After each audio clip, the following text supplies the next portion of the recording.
Bon, maintenant nous allons voir l'insertion des modules dans une vue. Donc nous voyons ici que nous avons déjà le module texte qui est inséré dans la première vue. Donc c'est le module texte qui a été inséré. Alors on accède en cliquant soit deux fois dans l'espace, là, soit en cliquant sur le petit bouton édition.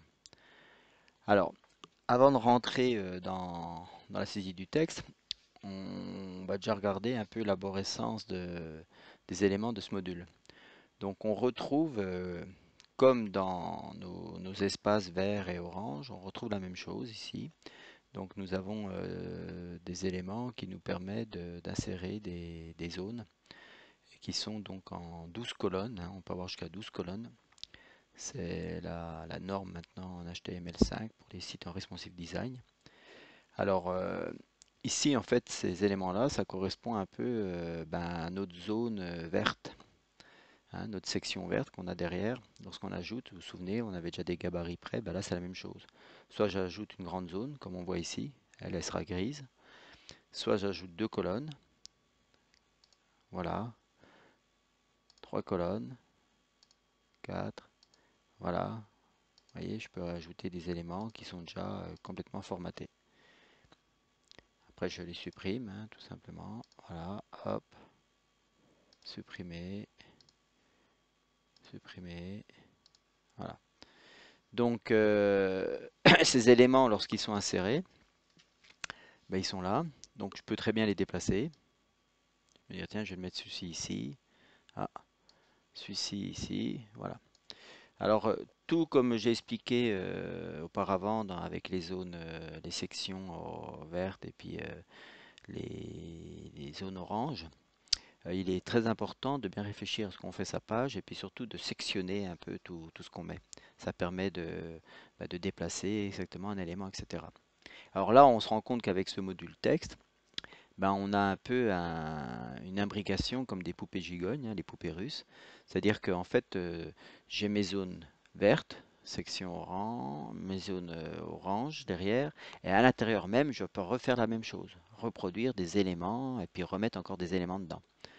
Donc là, on a vu, j'ai accéléré des sections, et maintenant, regardez, je peux même aller plus loin. Donc là, je peux dire, tiens, j'insère encore une colonne. Et vous voyez, à l'intérieur, j'insère des colonnes. Donc tout comme sur la zone orange avec nos flèches, je peux ici diminuer et voilà, elles viennent se mettre au bout. D'accord? Et après, je peux très bien aussi les déplacer. Hop, dire je mets ici, voilà, je mets ça en premier. Alors ça, c'est très très intéressant parce que dans le contenu, là, on verra après, je peux mettre du texte, là, je peux mettre une image, là, je peux mettre une vidéo, je peux les décaler, après aligner mon texte à gauche ou à droite en fonction de l'image. Donc il y a pas mal de choses.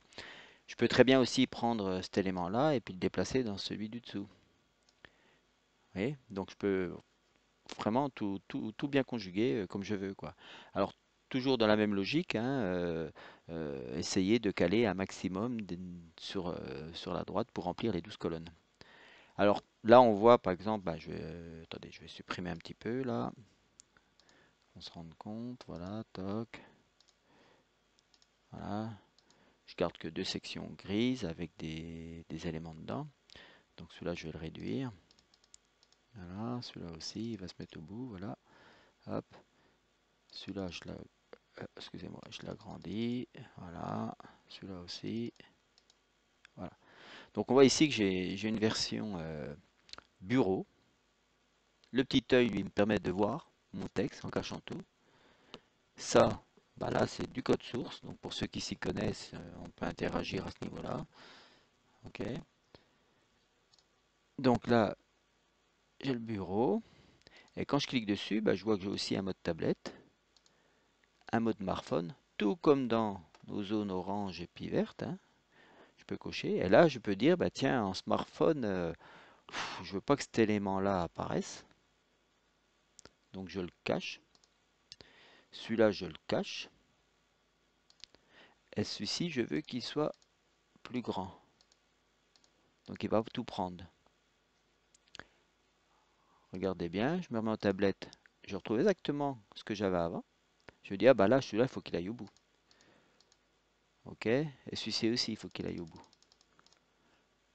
Et si je me mets en mode bureau, je retrouve les éléments que j'avais, formatés comme je les ai prévus pour le mode bureau, En mode tablette, je retrouve les éléments formatés aussi. Et en mode smartphone, bah, ils sont formatés et je mets aussi ce qui est visible ou pas. Et je peux faire aussi en smartphone, en tablette, etc. Donc ça c'est très important de bien se rendre compte de la structure des éléments, tout ce qu'on peut faire avec, les déplacer, hein. Donc là je prends, je remets ça au-dessus, voilà. Donc si je reviens en tablette, voilà, et en smartphone, mon élément il est bien au-dessus. Donc cet outil permet de faire pas mal de choses, quoi, hein.